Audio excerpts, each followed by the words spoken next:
Bienvenidos, buenas tardes a todos. Mi nombre es Juanjo Hueso, soy el especialista en fruticultura en la estación experimental que tiene Cajamar en el Ejido, en Almería. Hoy vamos a iniciar una serie de webinars que van a servir para presentar los resultados más relevantes del proyecto que ha llevado a cabo el Grupo Operativo Adaptación al Cambio Climático de Frutales de Hueso. En concreto se van a realizar 5 sesiones y en esta primera sesión de hoy vamos a ver un análisis de las zonas productivas de fruta de hueso desde el punto de vista de la variable agroclimática y de las proyecciones futuras en el entorno en el que nos encontramos de un cambio climático.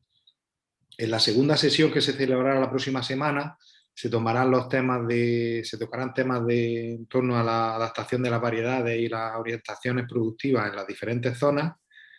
Y luego ya en la siguiente semana se abordarán aspectos que están relacionados con el manejo de los cultivos ya que una vez que los tenemos implantados, pues intentar reducir los efectos negativos que puede tener las condiciones derivadas del cambio climático, el impacto económico que esto supone, y se presentará también el último día una herramienta que servirá para ayudar a la toma de decisiones en cuanto a pues, este sector, ¿no?, de fruta de hueso.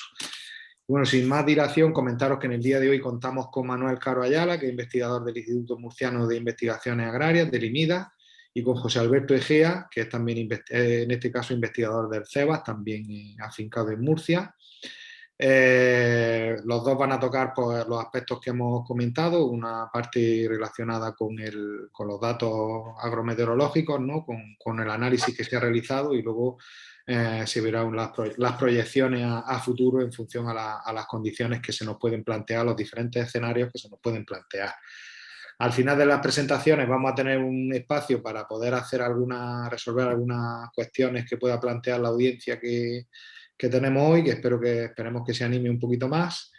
Y estas preguntas pues las pueden hacer a través del chat o de una herramienta específica que pone ahí para hacer preguntas y respuestas. Pues bueno, sin más dilación, Manolo, comenzamos cuando quieras. Vamos allá. Venga, pues buenas tardes. Un momentito, compartir pantalla, que estoy aquí.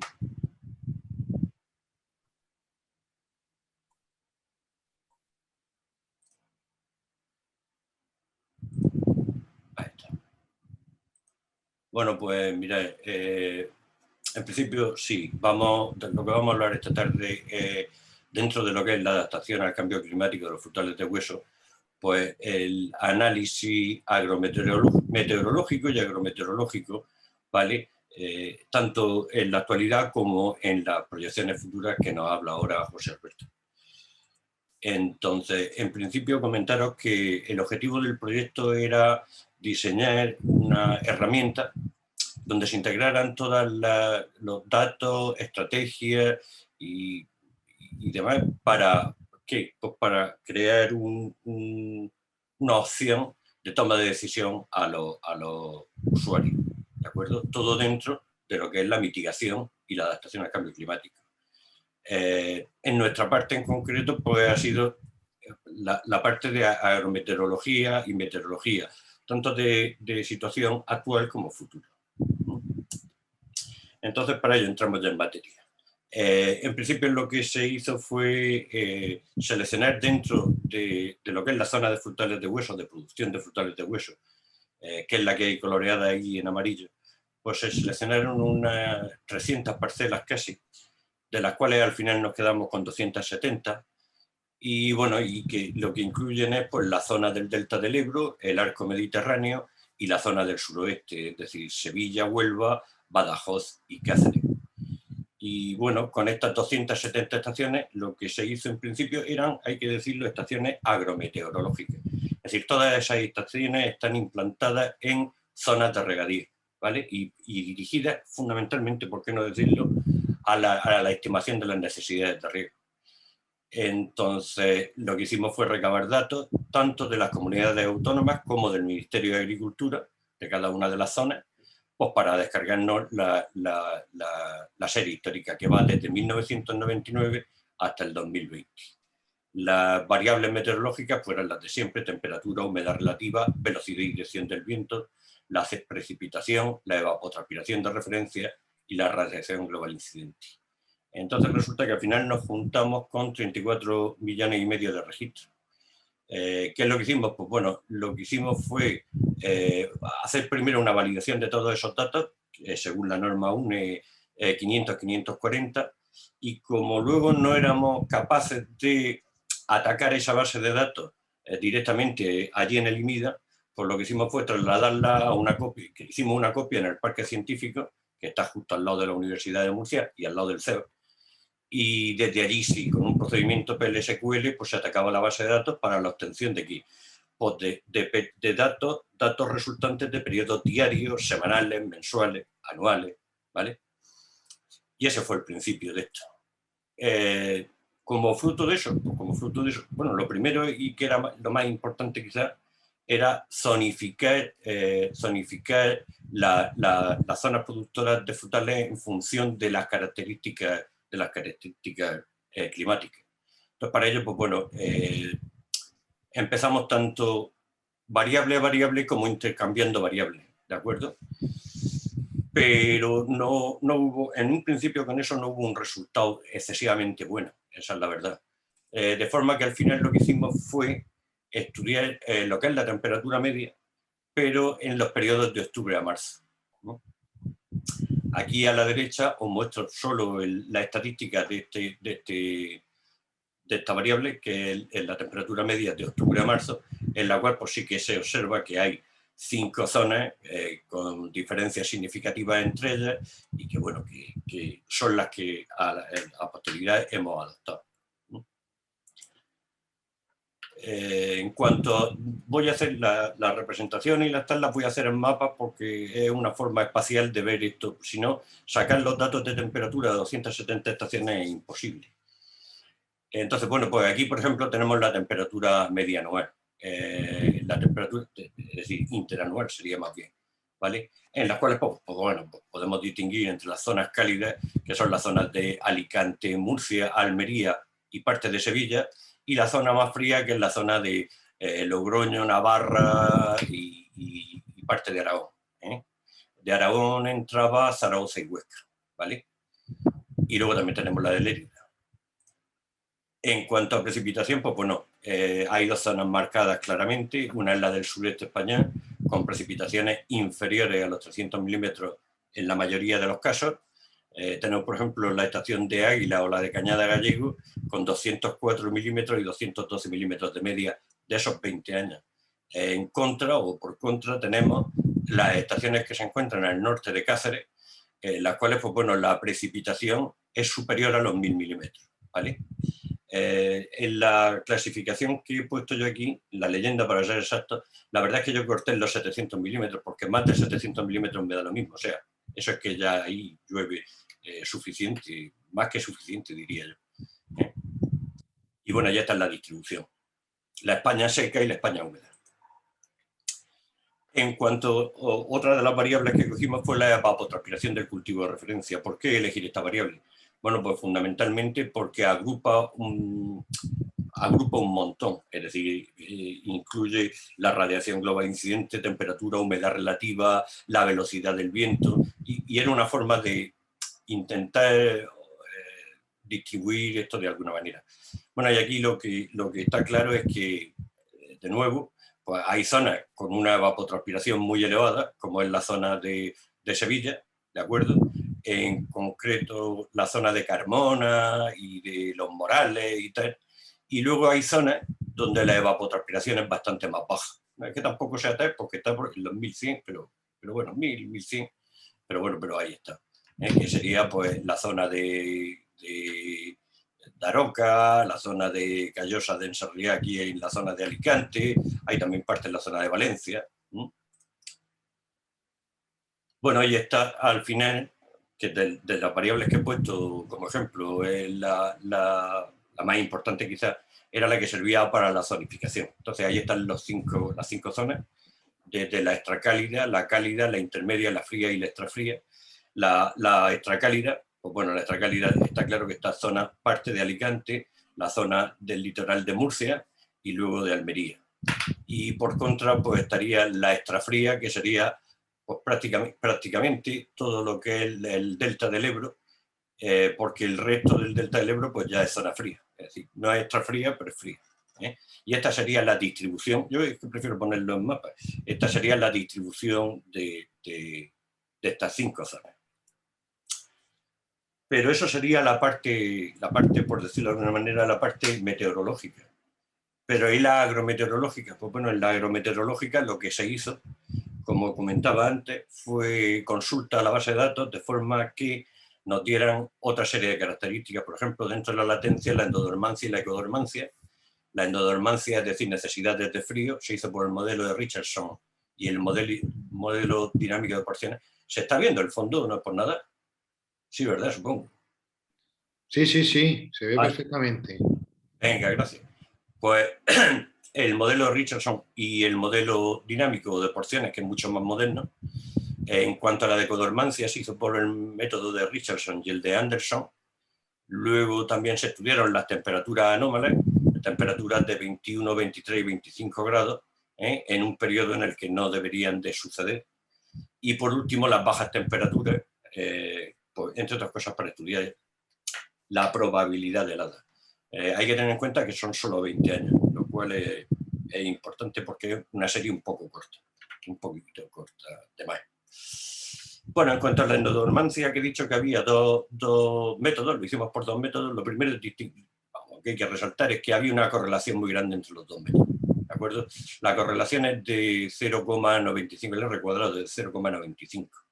Lo que es todavía más interesante quizás es que, por ejemplo, el máximo de sumatorio de horas frías se alcanza en un caso el 7 de abril y en el otro el 8 de abril, me parece que, ¿no? En cuanto al número de días de inicio, te recuento, desde el inicio, por el método de Richard son 156 días y en el método de las porciones pues son 155, es decir, son muy similares, cada una con su baremo, pero son muy parecidas, ¿no? ¿Eso qué es lo que nos ha permitido? Pues eso es lo que nos ha permitido, que luego estará incluido dentro de lo que es la herramienta, lo que nos ha permitido es generar una serie de gráficos, mapas y tal, para que el usuario pueda entender en la zona que ha elegido cómo va a funcionar un cultivo, el que sea. Eso ya es más parte de David Ruiz y de Jesús, ¿no? Pero teniendo una especie y una variedad, pues cómo se va a comportar allí. Entonces, por ejemplo, esto he elegido la estación de la Carrichosa allí en Cieza, en Murcia, y lo que podemos ver, a la izquierda está el modelo de Richardson, a la derecha el modelo dinámico. Entonces lo que se puede ver es, por un lado, el acumulado semanal y por otro lado el acumulado promedio, ¿vale? De forma que se puede ver el peso que tiene cada una de las semanas hasta alcanzar el umbral máximo. Pickering. Bueno, pues respecto, por ejemplo, para poner un ejemplo, yo he elegido la semana 4, la verdad es que la óptima, que me parece que lo había puesto por aquí en algún sitio, sí, aquí en la semana cuando se alcanza el máximo el 7 y el 8 de abril, bueno, pues yo he puesto la semana 4, que es la última semana de enero, pero bueno, si ahora me sobra tiempo, pongo la evolución completa desde la semana 48, me parece que es, hasta la semana 12, una cosa así, ¿vale? Bueno, y esta sería la distribución por un método y por el otro método de las porciones, que guarda una similitud muy grande. En cuanto a la ecodormancia, es decir, la acumulación del calor, que sabéis que se solapa con la endodormancia. Pues bueno, pues también destacar que la correlación entre los 2 métodos era muy, muy elevada. El R cuadrado de 0,99 y aquí a la derecha tenéis las estadísticas que obtuvimos estadísticas generales que obtuvimos del GDH. Y bueno, y para estas también, evidentemente, se ha hecho para cada estación, para cada una de las 200 ubicaciones, se ha hecho un gráfico en el cual se obtiene el acumulado semanal y el acumulado total, ¿de acuerdo? De cada una de las estaciones y de cada una de las semanas. En este caso, desde la semana 49 hasta la semana 8.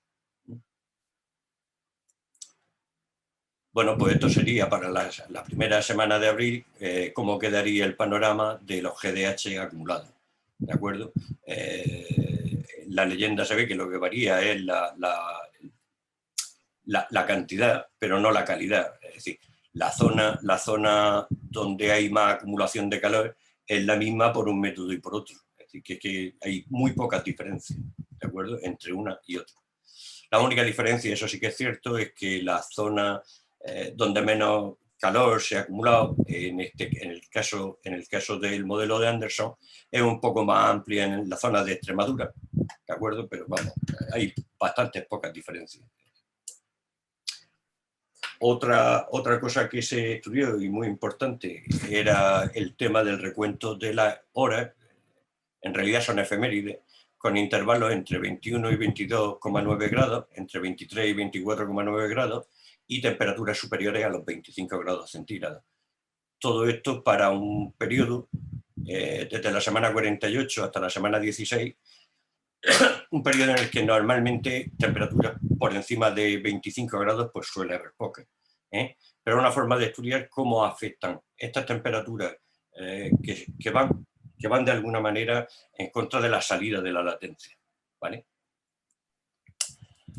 Bueno, pues aquí he puesto tres gráficos. En el gráfico superior de la izquierda lo que se puede ver son las estaciones con temperaturas entre 21 y 23 grados.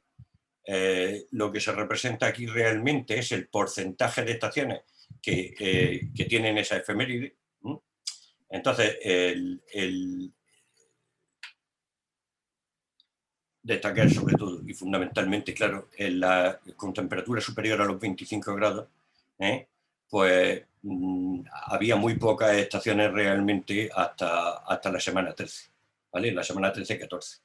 A partir de la semana 14, pues ya superan, pasan directamente de estar por debajo del 80% a estar por encima del 90% la mayoría de las estaciones, ¿de acuerdo? Más cosas de esto. Bueno, pues esta es la distribución de las anomalías para 21 a 23 grados, en las cuales, bueno, pues se puede observar que donde se producen las efemérides de una forma más repetida, en las zonas de Valencia, Alicante, de Murcia incluso y de Almería, ¿vale? Y donde menos se producen este tipo de efemérides, temperaturas entre 21 y 23 grados, pues claro, es la zona norte de lo que es el delta del Ebro y la parte de Logroño, ¿vale? Vale, entre 23 y 25 grados, pues un mapa de isolínea bastante parecido en cuanto a zonificación al anterior. Es decir, es la zona de Levante la que tiene mayor número de eventos de este tipo, junto a Alicante y a Murcia, ¿de acuerdo? Y donde menos se producen, claro, pues donde menos se produce, pues la zona norte y, bueno, Cáceres y Badajoz. Y por último tenemos temperaturas superiores a 25 grados, que ya habíamos visto antes en las gráficas, que bueno, pues claro, es un evento ese sí que es bastante diferenciador. Pues bueno, solo hay entre el 45 y el 60% de las estaciones de los eventos se producen en la zona de Valencia y en la zona de Murcia, ¿de acuerdo? Y el resto, pues la verdad es que tienen pocos eventos de este tipo, están por debajo del 30%.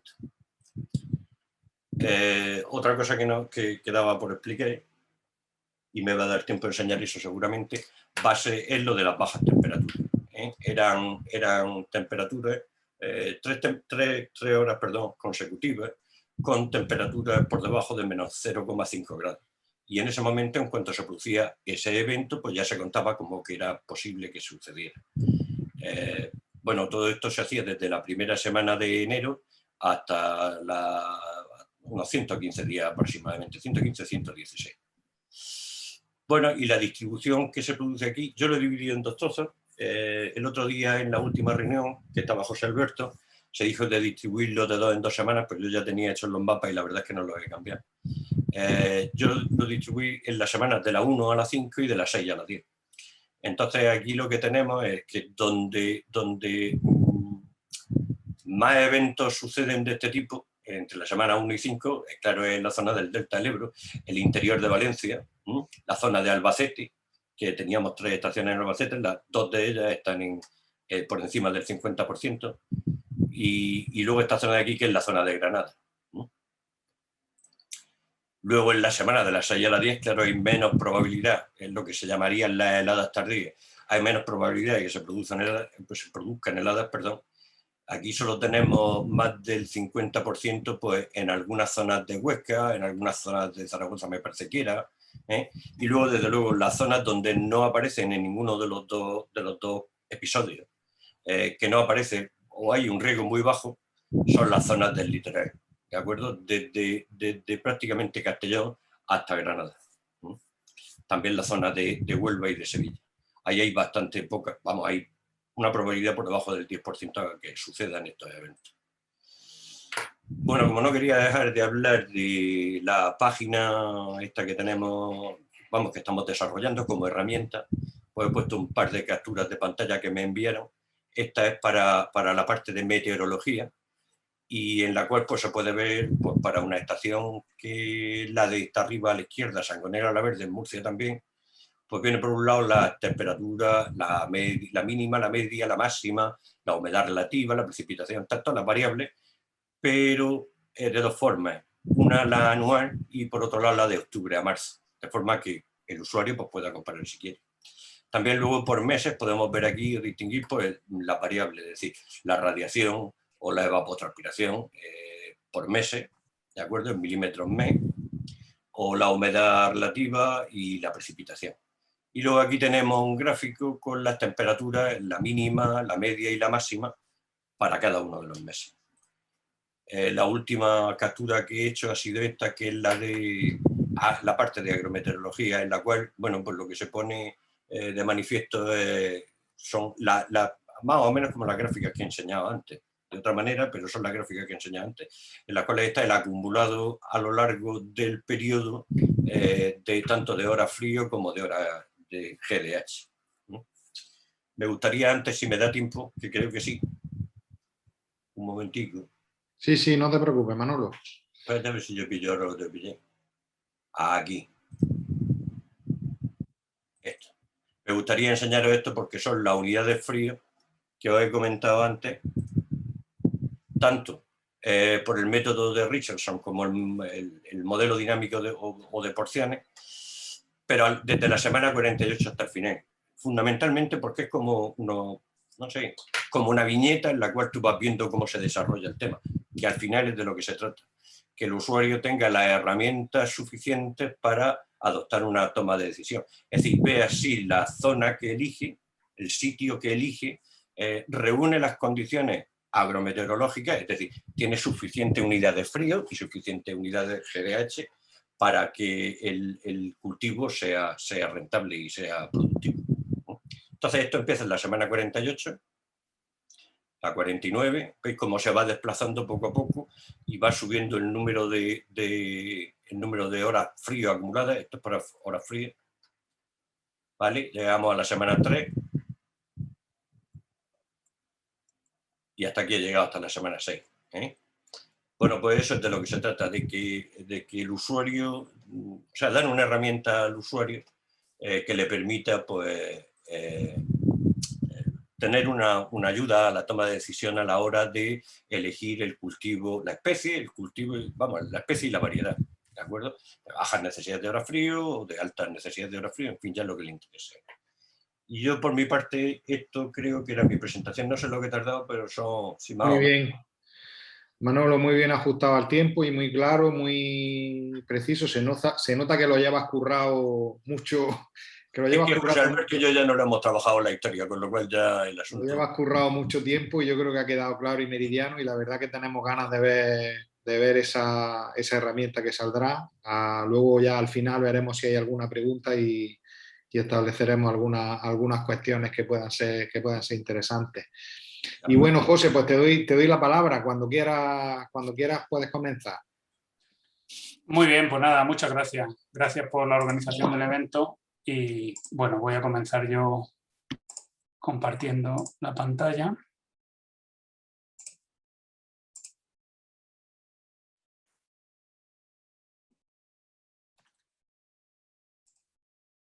Vamos a ver, ¿me confirmáis que se ve la pantalla completa? Se ve perfectamente. Se ve, sí, sí. Muy bien, muy bien. Bueno, pues yo voy a continuar un poco con lo que son las proyecciones futuras, no desde un punto de vista tanto de resultados como Manolo, que ha presentado unos mapas fantásticos que prácticamente ya anticipan lo que va a ser la herramienta. Yo esperaré a los resultados de las predicciones futuras a que se vean en la herramienta, pero voy a hablar un poquito más de la metodología, de en qué consisten estos modelos, de cómo se trabajan, qué resultados dan, y me voy a centrar sobre todo en las temperaturas, que es lo que más influye a los cultivos de frutales de hueso. Entonces, bueno, el índice va a ser el siguiente. Vamos a hablar un poquito de cambio climático, en qué consiste el cambio climático, qué es lo que va a condicionar las temperaturas del futuro y, por lo tanto, muchas condiciones de los cultivos futuros.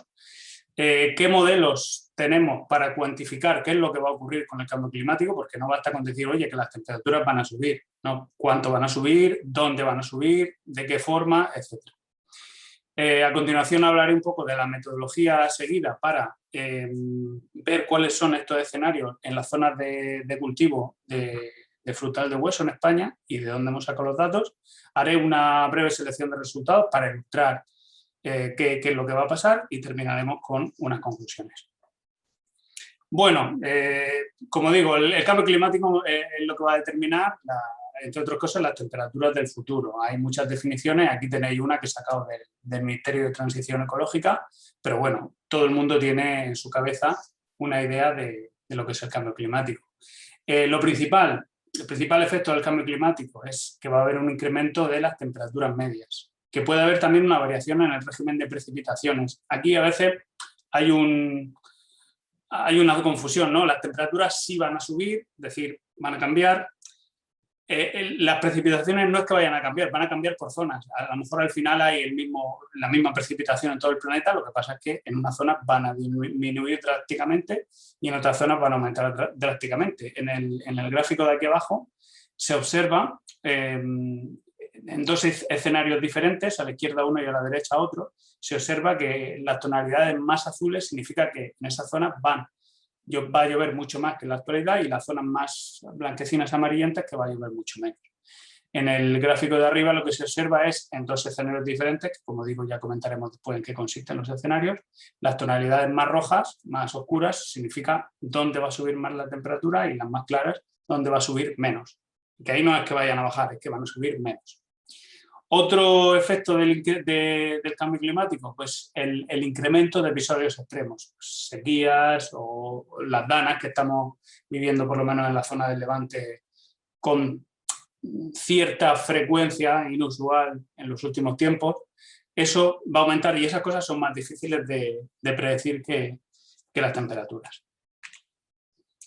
Bueno, los modelos climáticos. Los modelos climáticos son los que nos permiten cuantificar cuáles van a ser los efectos del cambio climático y, en particular, qué va a pasar con las temperaturas.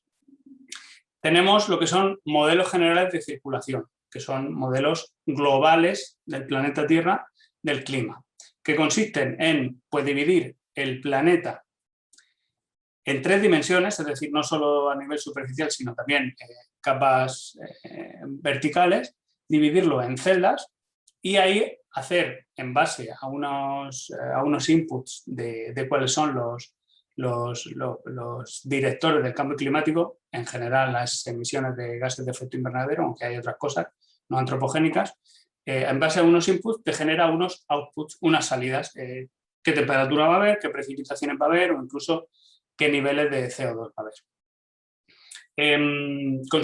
Estos modelos consideran los principales factores de contribución al cambio climático y su retroalimentación. ¿Qué problemas solemos tener con estos modelos climáticos? Pues que hay muchos y que a veces dan resultados diferentes. Es decir, hay mucha incertidumbre en la predicción climática. Esto lo vamos a ver en un resultado que voy a presentar posteriormente. Y eso nos lleva a que, como no estamos seguros de qué modelo va a ser el que mejor se ajuste a nuestras condiciones, pues lo ideal es probarlos todos y hacer una media. Bueno, como digo, estos modelos generales necesitan unos inputs para el cálculo, necesitan decirle las condiciones van a ser estas. Y estos inputs son lo que se llaman escenarios de emisiones.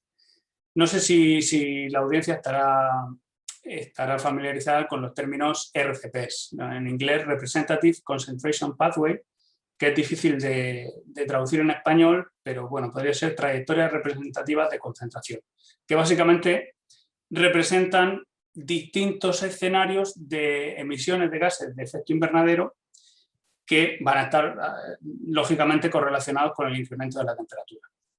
Entonces tenemos el RCP 8,5, que es el más pesimista, en el que pues, se considera que no vamos a ser capaces de cumplir ni con los protocolos de Kioto, ni de París, ni nada, sino que vamos a seguir emitiendo, con lo cual la temperatura va a subir mucho. Tenemos el RCP 6, que es moderado, el RCP 4,5, que es moderado pero bajo, y el RCP 2,6. Esos son los que el panel intergubernamental de cambio climático ha establecido como los estándares y sobre los que habría que trabajar como posibles escenarios más probables. Esos escenarios son los que alimentan a los modelos climáticos que darán unas predicciones de salida. Pero eso no es suficiente, es decir, para obtener resultados operativos tenemos que hacer lo que se llama el downscaling, también otra palabra difícil de traducir, pero que es incrementar la resolución. Los modelos climáticos te dan unos resultados a una resolución muy alta, entre 100 y 250 kilómetros. Obviamente para hacer estudios locales esto no tiene ninguna utilidad. Podemos aplicar una reducción de escala llamada dinámica, que te lleva a una resolución de 10-50 kilómetros, y eso sí ya es útil para hacer cierto tipo de estudios, por ejemplo, estudios hidrológicos, pero para hacer estudios más locales, que son los que nos interesan a nosotros, hay que hacer ya una reducción de escala, un downscaling, de otra forma, aplicando métodos estadísticos para irnos ya a una resolución de entre 2 y 5 kilómetros. Nosotros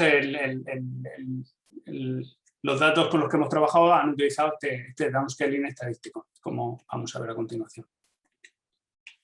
Entonces, los pasos en el modelado climático son elegir un escenario pues, más pesimista, vamos a emitir sin parar, o menos pesimista, oye, confío en que vamos a ir reduciendo las emisiones. Alimentar el modelo climático global, realizar un downscaling dinámico, a continuación un downscaling estadístico. Este estadístico se puede hacer sin el paso previo, se puede hacer directamente sobre el global, aunque hay que llevar cierto cuidado, y a continuación tenemos pues, lo que queremos, las predicciones futuras de temperatura, precipitación y otras cosas como emisiones de dióxido de carbono. Pero como dije antes, existen varios escenarios, los que hemos visto, los RCP, el 8,5, el 4,5, el 6, el 2,6. Existen muchos modelos globales del clima y existen muchos métodos de downscaling. Es decir, se forma una combinación de soluciones que bueno, es una combinación, una explosión combinatoria de posibles soluciones. Entonces, ¿cuál es la buena?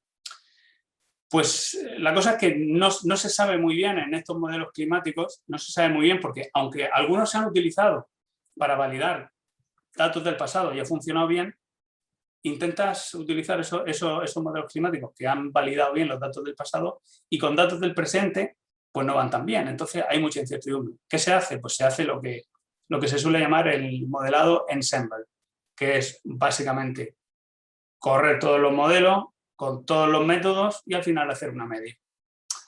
Eso, bueno, es un poco, yo lo llamo la dictadura de la mayoría, ¿no? Pero evitas que posibles salidas que sean datos atípicos, que sean outliers, no te contaminen las predicciones. Bueno, ya dejo de hablar de lo que son los métodos y vamos a hablar de la metodología que hemos seguido nosotros para hacer las predicciones de los escenarios en el caso que nos ocupa. Bueno, obtener predicciones de temperaturas futuras, es decir, correr estos modelos es computacionalmente muy intensivo. Si Manolo ha hablado de 34 millones de datos, con una accesibilidad muy difícil, pues aquí también el volumen computacional es enorme. Por suerte hay instituciones como la EMET y otras que realizan los cálculos y los ponen disponibles para el público en general. Entonces nosotros hemos conseguido datos de predicciones diarias de temperaturas máximas y mínimas desde los años 2006 a 2100, si no recuerdo mal, aunque nosotros nos hemos quedado en el intervalo de 2020 a 2065. Hemos utilizado la predicción de regionalización estadística en rejilla, con una resolución de aproximadamente unos 5 kilómetros, y de esos puntos de la rejilla hemos elegido, para hacerlo análogo a nuestras 270 estaciones, hemos elegido el que por distancia es más cercano a cada una de las 270 estaciones. Hemos analizado 5 modelos generales, que son pocos, la verdad, porque bueno, lo ideal es trabajar con más, pero bueno, para una primera aproximación hemos trabajado con 5. Además, esto nos va a servir para aclarar un concepto posteriormente, tener tan pocos modelos.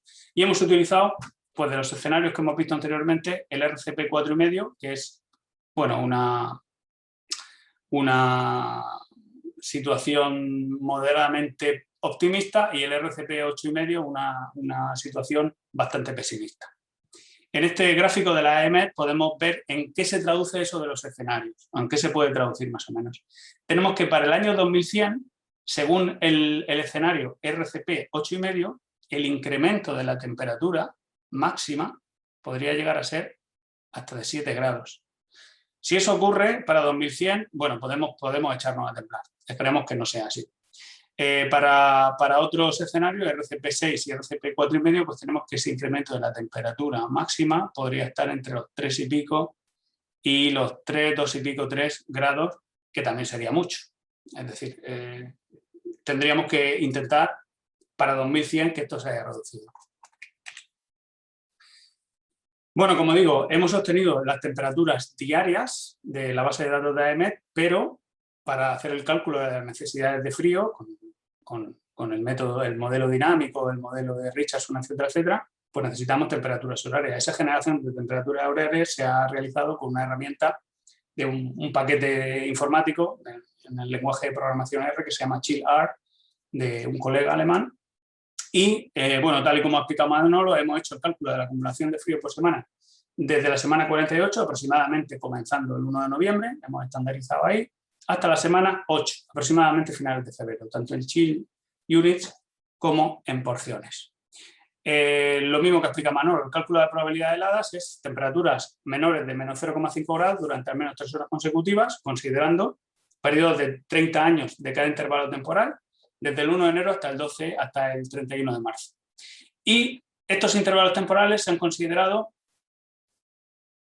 desde el 2022 hasta el 2051, tomando como año representativo de ese intervalo el año central, 2035, y desde 2036 a 2065, tomando como año central el 2050. Quien haya visto estudios de predicciones climáticas futuras, siempre se suelen hacer a 2050, 2080, 2100. Es decir, un horizonte mucho más lejano que el que hemos considerado aquí. Pero en nuestra última reunión pensamos que para tomar decisiones desde el punto de vista económico, o agrícola o económico-agrícola, ese horizonte a 15, 30 años es como más realista. Decirle a alguien, oye, que va a pasar esto dentro de 50, 60 años, pues es más complicado. Entonces hemos tomado estos horizontes por esa razón. Bueno, antes de ponernos a analizar muy brevemente unos resultados preliminares que hemos obtenido, quería mostrar con estos gráficos de la AEMET cuáles van a ser las temperaturas medias anuales de 2046 a 2065. De hecho, no son las temperaturas medias anuales, sino el incremento sobre las temperaturas actuales. Entonces, colores verdes oscuros es 0, colores verdes claros y amarillos es más. Sin entrar en detalle en los números, lo que quiero mostrar aquí es que las mayores variaciones con los incrementos de temperatura van a ser en verano y en otoño. En otoño es algo fundamental que las temperaturas aumenten, porque significa que muy probablemente la entrada en letargo, o no la entrada en letargo, perdón, me he confundido, la acumulación de frío va a empezar bastante más tarde. Eso puede retrasar, en los lugares donde se cubran las necesidades de frío, puede retrasar la salida del letargo y podría retrasar también la fecha de floración y maduración, aunque ahí hay un efecto contrario. Al aumentar las temperaturas, al salir del letargo, probablemente la floración y la maduración se van a producir antes. Entonces ahí hay un balance que hay que tener en cuenta. Pero bueno, es importante saber que la mayor diferencia es cuando dice las temperaturas van a subir, sí, pero van a subir más en verano y en otoño. Y desde el punto de vista agrícola, esto es importante conocerlo. Bueno, aquí yo no he mapificado como Manolo todas las zonas de cultivo, sino que voy a presentar resultados para 3 zonas características, 3 localizaciones seleccionadas. Una cálida, una intermedia y una fría, que además están en cada una de las 3 zonas características que ha presentado Manolo anteriormente. La zona cálida es un punto en Alicante, un punto prácticamente costero, la zona intermedia es una zona muy cerca de Badajoz y la zona fría una zona muy cerca de Calahorra, en La Rioja. Aquí tenemos lo que he llamado una selección de resultados. Para 2 escenarios diferentes, RCP 4,5 y RCP 8,5, en Ondara, que es la zona de Alicante, en Badajoz y en Calahorra, tenemos situación actual, porciones acumuladas, esto ya son las porciones acumuladas a final de febrero, es decir, durante prácticamente todo el periodo de acumulación que hemos considerado, que era desde el 1 de noviembre del año anterior hasta el 28 de febrero. Bueno, pues la barra azul clara significa la situación actual, la barra azul oscura las previsiones a 2035 y la barra verde a 2050. Como vemos, tanto en Ondara como en Badajoz como en Calahorra se produce un descenso en la acumulación de frío.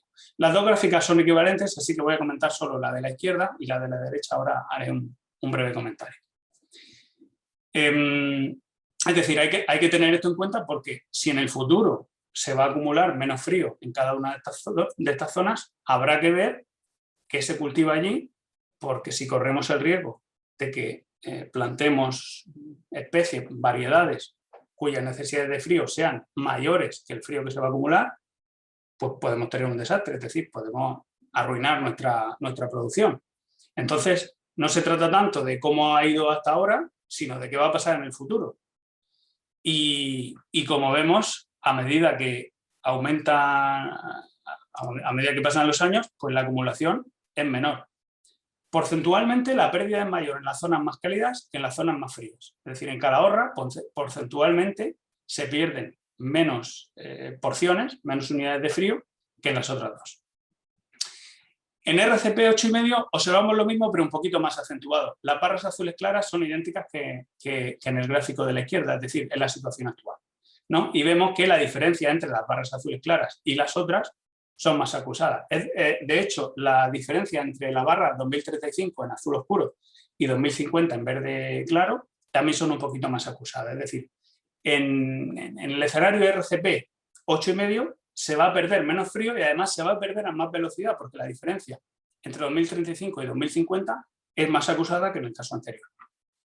Pasándolo a números, la tabla de abajo he puesto los números de las porciones acumuladas promedio en la semana 8 de los datos que sacó Manolo. Aquí está para Ondara 52,4, Badajoz 68,7 y Calahorra 80,6, y lo que se predice para los años 2035-2050 en RCP 4,5 y en RCP 8,5. Si alguien está familiarizado con esto, igual se ha dado cuenta, mirando la gráfica y ahora mirando la tabla, que las diferencias entre los valores actuales y los valores para 2035 parecen muchas, ¿no? 52,4 en Ondara, 40,1 en 2035, para el RCP más favorable. Y sin embargo, para el RCP más desfavorable baja solo a 39, de 40,1. Es decir, aquí parece que hay cierto sesgo, parece que los modelos están diciendo que va a haber una disminución de frío muy acusada con respecto a la situación actual, pero luego de 2035 a 2050 no tan acusada. Eso, bueno, primero, hay que tener en cuenta que cualitativamente esto seguramente es correcto, pero cuantitativamente eso hay que analizarlo un poquito más. En cuanto a las heladas, no he puesto gráficos porque ocurre algo parecido. Nos hemos llevado la sorpresa de que ni para 2035 ni para 2050, en ninguno de los 2 escenarios, se producen episodios de helada ni en la zona de Alicante ni en Badajoz, y que solo en Calahorra, en la semana 9, el 3,7% de los años analizados para uno de los escenarios en 2035 y el 3,3% en la semana 6 para otro de los escenarios en 2050. Y entonces, bueno, esto puede que sea así, es decir, una cosa que tiene de positiva el cambio climático, por decirlo de alguna manera, es que el riesgo de helada va a ser infinitamente menor. Quizá estos números son un poco exagerados y ahora vamos a ver por qué. Quizá el cálculo de las medias, que para la situación actual se ha hecho calculando la media de los 20 o 20 y tantos años anteriores, y aquí se ha hecho de otra manera diferente, es decir, para 2035 se ha calculado la media de entre las predicciones de 2022 a las predicciones de 2050, es decir, 2035 queda en medio y no al final de la serie, y lo mismo para 2050, queda en medio de 2036 y 2065. Esa puede ser una razón. Otra razón puede ser que los modelos globales del clima no son deterministas, es decir, tú cada vez que lo ejecutas con las mismas condiciones te da un resultado diferente, y lo que nosotros tenemos aquí es una única ejecución, que es lo que hemos obtenido de AEMET, y eso podría estar condicionando. Pero lo que probablemente más se está condicionando es lo siguiente. Como he dicho anteriormente, hemos utilizado 5 modelos y hemos hallado la media de los 5 modelos. Bueno, pues si nos centramos simplemente en la localización alicantina para 2035 y en el escenario menos pesimista, y analizamos las porciones acumuladas de la semana 44, aproximadamente 1 de noviembre, a la semana 8, aproximadamente 28 de enero del año siguiente, vemos que tenemos aquí 4 modelos que funcionan de forma muy similar, y tenemos un modelo, el ACCESS 1.0, que produce una subestimación de la acumulación espectacular. Y claro, tira de los demás hacia abajo. Esta puede ser, no, es una de las razones, o la razón principal por la que hemos visto esa disminución del frío acumulado tan exagerada, que se va a producir una disminución del frío acumulado, pero hemos visto en los resultados que he presentado un poquito exagerada de aquí a 2035 y luego no tan fuerte de 2035 a 2050. Y es el hecho de haber utilizado pocos modelos, porque al haber uno que, digamos, subestima mucho la acumulación de frío, es decir, considera temperaturas mucho más altas de las que probablemente va a haber, pues tira de los otros hacia abajo y la media sale inferior. Una forma de solucionar esto, hay 2 formas.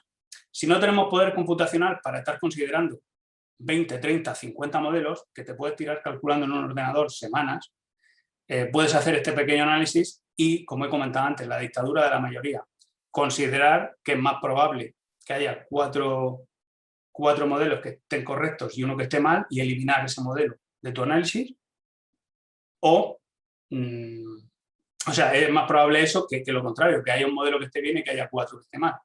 Entonces, bueno, lo que vamos a hacer en los próximos días a la hora de calibrar la herramienta, que se presentará en los próximos webinars, será probablemente eliminar ese modelo y añadir alguno más. Y vamos a observar una pequeña diferencia en los resultados. Y bueno, para terminar ya, que ya me estoy pasando del tiempo, simplemente unas breves conclusiones. El cambio climático es lo que va a determinar las temperaturas del futuro, y eso tiene una influencia enorme en los frutales de hueso, ya que dependen del frío para su correcto desarrollo.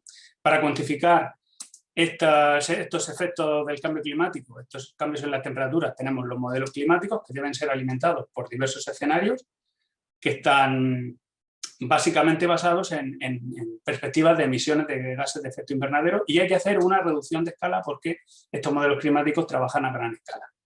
Esa es otra fuente de incertidumbre. La reducción de escala implica trabajar con métodos estadísticos, aproximaciones, ver lo que ha pasado cerca, y eso también introduce incertidumbre. Bueno, hemos obtenido los datos de AEMET, hemos realizado una aproximación en Ensemble con 5 modelos, pero aún utilizando 5 modelos hemos visto que uno de ellos se desviaba tanto del resto que es muy posible que tengamos un sesgo en las soluciones. Y bueno, eso lo vamos a solucionar próximamente para cuando tengamos la herramienta a punto. Pero lo que sí que es verdad es que todos los modelos predicen una disminución del frío acumulado en escenarios futuros, y va a ser esa disminución del frío más acusado en zonas cálidas. Eso hay que tenerlo en cuenta. Se reduce drásticamente la probabilidad de helada, y otros factores que yo no he incluido aquí, como las temperaturas anómalas, es decir, los episodios de temperaturas anómalas van a incrementar también. Eso aparecerá en los informes de la herramienta. Las precipitaciones, bueno, no lo hemos considerado para escenarios futuros, pero a la hora de hacer un análisis económico, pues sí que tendremos que decir algo.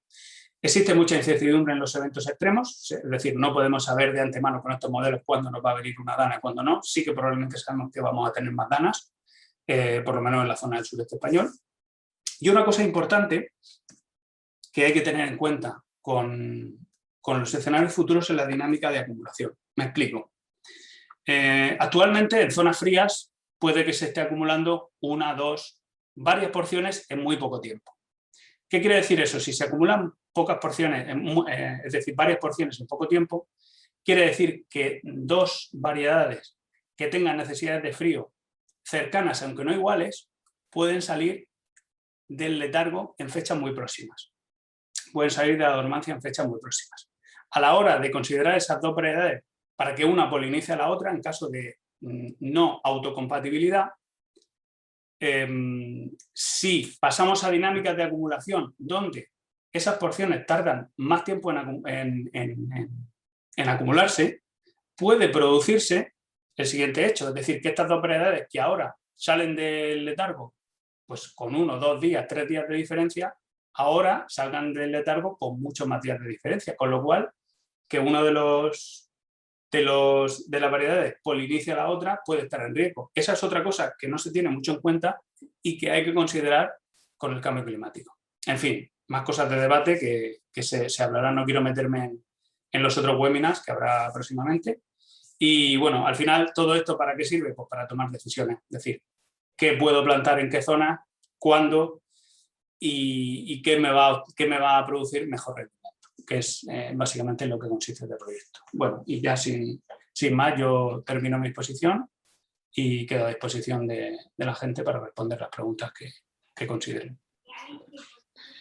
Bueno, pues muchísimas gracias, José. La verdad que los dos habéis sido muy escrupulosos con el tiempo y habéis ajustado bastante bien, lo que es de agradecer, porque además habéis cubierto el objetivo que os planteabais, ¿no? De contar los resultados que se esperaban. Y bueno, vamos a ver algunas preguntas, no hay muchas, la verdad. Hay aquí una pregunta de José Manuel Muñoz que decía que está siendo muy interesante, que disculpen el desconocimiento, pero que pregunta que cómo se fija la fecha de partida para empezar a contar las horas frío y las horas de calor. Si eso está predefinido por alguna variable fija o varía con la zona, etcétera. No sé, Manolo, si... Sí, voy. Si me deja, además comparto la pantalla y se lo explico en otro que he visto por aquí. Muy bien. A ver, mira. Es que como me he leído las preguntas, mira. Vale, perfecto. Claro, ya íbamos a saco. Esto es del Congreso Nacional de Frutales de Hueso, que fue lo que expuse allí. Y bueno, hay que partir de esto. En cuanto al modelo sumatorio de bajas temperaturas, ¿de acuerdo? Los dos métodos son muy diferentes. Por un lado está el modelo Richardson, que es del 74, y que tú tienes valores positivos y valores negativos en función de un intervalo de temperatura. Mientras que el otro no funciona así. El otro funciona de una forma muy diferente. Te voy a poner esto en grande y ya está. Funciona de una forma muy diferente en la cual, incluso teniendo temperaturas que no son apropiadas para la salida del letargo, puede ser positivo, tiene un efecto positivo, ¿de acuerdo? Entonces, ¿cómo se fija la fecha de inicio del recuento? Pues, tú tienes valores negativos porque vienes del verano, ¿de acuerdo? Y son valores no óptimos para acumular frío, hasta que llega a un valor positivo. A partir de ese valor positivo, el resto ya son positivos. Bueno, pues este P es 1, es decir, el 6 del 11 sería la fecha de inicio. Pero puede producirse una cosa, que tú lleves valores negativos, de golpe y porrazo haya un valor positivo y a partir de ahí 3 o 4 valores negativos. Pues bueno, si el sumatorio de los valores negativos es inferior al del positivo, hay que buscar una nueva fecha, ¿de acuerdo? Si no, te podrías quedar con la del 6 del 11. Y el último es, pues claro, evidentemente tú vienes de valores negativos, tienes uno positivo, esto de aquí es superior, esto sería en 8,5, es superior a 3, bueno, pues la fecha del segundo valor positivo sería la fecha de inicio. Es decir, que hay métodos y modelos que ya están estudiados para poder ver cuál es la fecha de inicio, ¿no? de esta historia. Y eso se utiliza para casi todo. A ver, dejo de compartir la pantalla ahora. Y eso, pues, hay para casi todo. Muy bien. Está contestada la pregunta del todo, party. La Sí, yo pregunta creo que de José está, Manuel Muñoz Guijarro. sí, yo creo que está contestada. En principio la audiencia nos hace más preguntas, animo Y a no viene que... predefinido. En un principio, escucha, no, sí, pero hay más. En un principio se hacía como una fecha predefinida. O sea, a ti te fijaban el día 1 de 1 noviembre de y tú a partir noviembre, de ahí sí, por contabas. ejemplo. Eso era lo típico. Era... Sí. Ahora mismo, en parte gracias a un investigador del CEBAS que se llama José Egea, pues él lo que hizo fue orientarnos para que en el SIAN en concreto, y si es lo que se ha aplicado en el proyecto este, pues la fecha de inicio corresponda con la que realmente es. De forma que cada estación o cada ubicación tiene su fecha de inicio para lo que sea. Y ya está, ahora sí. Ya queda a tu disposición. Muy bien. No, pues estamos a disposición de los participantes, a ver si nos hacen alguna preguntilla más. Yo, de todas formas, sí quería comentar, Manolo, el tema de los grados de calor para la salida del reposo. Sí. Ahí llegáis, pues bueno, pues es la acumulación desde donde estimáis que ya ha acumulado el frío, ¿no? Hasta que Ese es el kit de la cuestión. hasta que aparece, claro, ahí hay un pero yo mi pregunta va más allá, va a decir, es el momento en el que se tiene lugar la floración, ¿no? El desborre, en el que se produce la salida del reposo. Pero habéis ido más allá, tenéis más información desde, o sea, hasta floración y luego hasta cosecha o no. Todo el estudio que se ha hecho aquí ha sido un estudio, en principio, estadístico de alguna manera. Porque estos datos, es que yo tampoco quiero chafarle la conferencia a David cuando venga, porque es lo que tú estás preguntando. Vale. Entonces, efectivamente, estadísticamente tú puedes llegar hasta la floración. Y eso está recogido en la bibliografía. Y es lo que se pretendía en un principio. Lo que hemos hecho ha sido llegar simplemente a la GDH. ¿De acuerdo? Es decir, inicias con el recuento de unidades de frío, sabemos que se solapan la unidad de frío, llega un momento en que se solapan con los GDH, es decir, la necesidad de calor para inducir a la floración, y ahí nos hemos quedado. Vale. Entonces, ¿qué es lo que hay que hacer ahora? Que os lo explicará David, no sé cuándo habla David Ruiz. Sí, yo creo que es la semana que viene, el próximo jueves. La semana que viene. Lo que hay que hacer es cruzar esos datos con las variedades que hay actualmente y con los datos que ellos tienen de campo. Hay alguna preguntilla más. Dice, cuando se dice que habrá menos riesgo de helada, ¿a qué se refiere? ¿A menos días con temperaturas bajo cero durante los meses de marzo y abril? Esa es de José Alberto. Sí, bueno, en general, menos riesgo de helada en las semanas que hemos considerado, que es desde el 1 de enero hasta finales de abril. Pero claro, es normal que esté preguntando desde marzo a abril, porque es ahí cuando normalmente los árboles se pueden helar. Sí, que hay mucho menos riesgo de heladas tardías, independientemente de los eventos extremos, que ese es otro cantar. Es decir, la predicción de las temperaturas, que las temperaturas van a aumentar, pues eso da lugar a que obviamente al aumentar haya menos episodios de temperaturas bajas y haya menos heladas, eso no hay duda. Pero de repente que te llegue un evento extremo, eso es otro cantar. Y eso puede ocurrir, esperamos que no con muchísima probabilidad, porque los eventos extremos, aunque van a aumentar, su probabilidad va a seguir siendo baja, pero eso es una historia diferente. Luego el amigo Nicolás Juste, que conocemos todos bien, Hombre, nos pregunta que si hay un periodo de frío a principios de noviembre y luego vuelve el calor durante otro periodo, por ejemplo a mediados de diciembre, ¿las porciones que se han acumulado son válidas?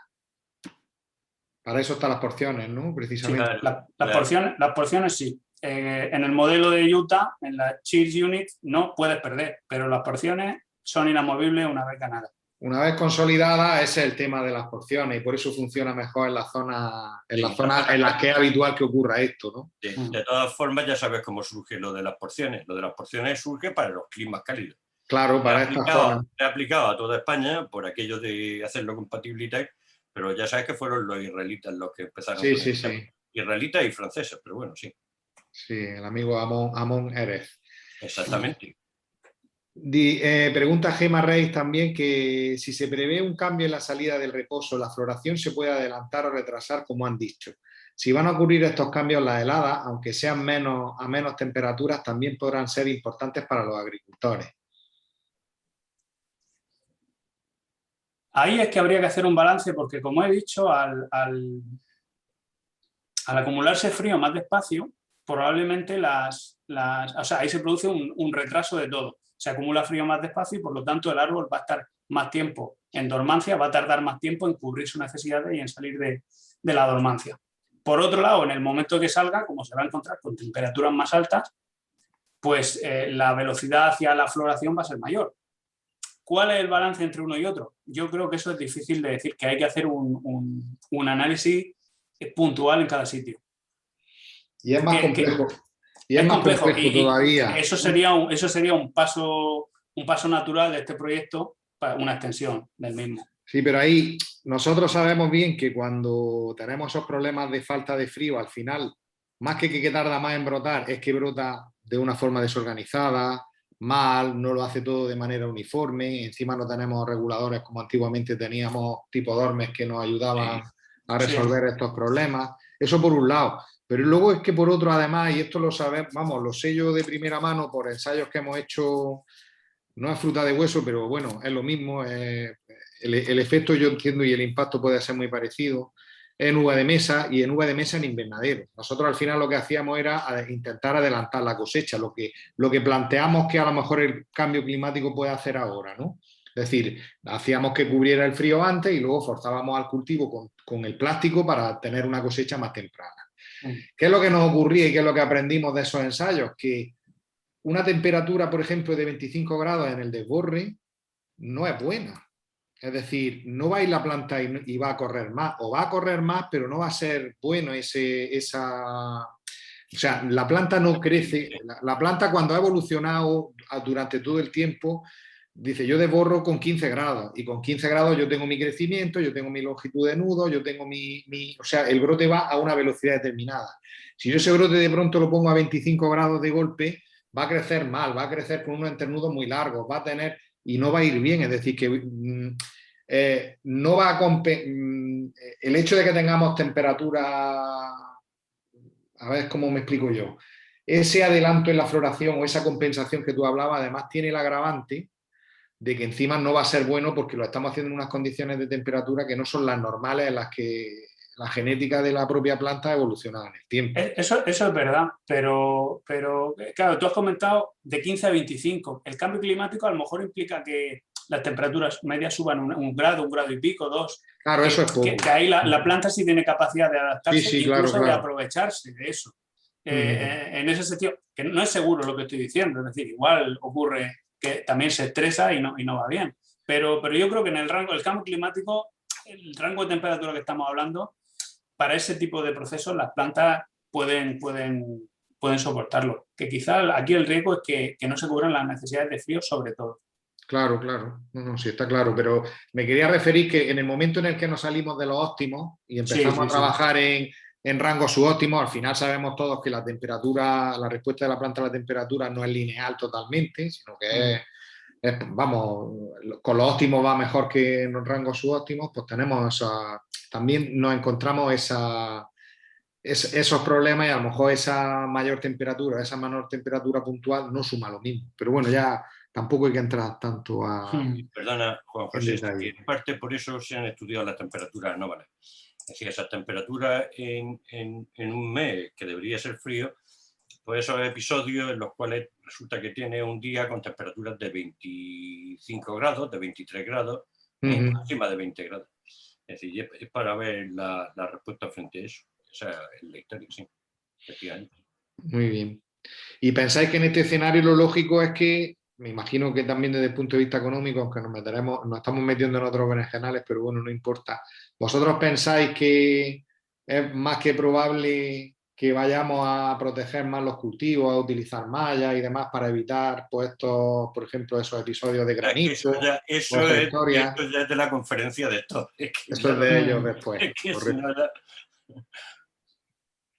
Sí, pero bueno, en función a las predicciones que se plantean, es lógico que a la hora de tomar decisiones elija materiales y luego pues también me plantea a lo mejor modificar un poco la forma de cultivo y proteger mejor mi cultivo. Efectivamente, claro, esa es otra vertiente, que no hay por qué cambiar el material, es decir, puedes protegerlo, como dice, y capear un poco las condiciones, como se pueda. Sí, eso es lo que nos contará también Jesús. Vale. Por ejemplo, una de las preguntas clave para esto, y ya que estamos inmersos en el coronavirus, existe esta historia, estos episodios, como sabe muy bien José Alberto, del coronavirus o del no sé, ¿influye en el RCP que había previsto desde hace no sé cuántos años? Porque estoy seguro de que lo ha modificado. De hecho, la contaminación de CO2 el año pasado fue prácticamente, vamos, eso fue sensacional. Es decir, que todo eso se va modificando y habría que ir haciendo, ellos deberían de hacer nuevas reuniones para volver a enfocar esos objetivos futuros. Muy bien, pues por aquí no veo más preguntas, ni en el chat, ni me parece que en la sección de preguntas y respuestas. Yo creo que ha quedado claro, y si os parece bien, si podéis decir alguna a modo de conclusión, queréis decir algo, y si no, pues damos por concluido el webinar, como veáis, y ya emplazamos a los asistentes, les animamos para el próximo jueves ver un poco por lo que hemos comentado, ¿no? El tema de... Vamos a entrar en materia con el tema de la selección de las variedades, ¿no? Y de cómo, en función a esta información previa que nos han facilitado tanto Manolo como José, pues qué material es el que podemos poner en esa zona, ¿no? De qué disponemos y qué es lo que tenemos que ir buscando. Bueno, lo más importante, lo primero, darte las gracias a ti, Juan José Hueso. A vosotros. Pues así digo el apellido. ¿Y qué te iba a decir? Pues por la oportunidad de poner lo que hemos desarrollado José Alberto y yo. Y nada, y yo me imagino que, aunque esto era interesante, porque esto era interesante cuando vengan nuestros compañeros a hablar de lo que es realmente variedades, comportamientos de variedades, pues eso tendrá un impacto todavía mayor. Claro, claro. Eso es la madre del cordero.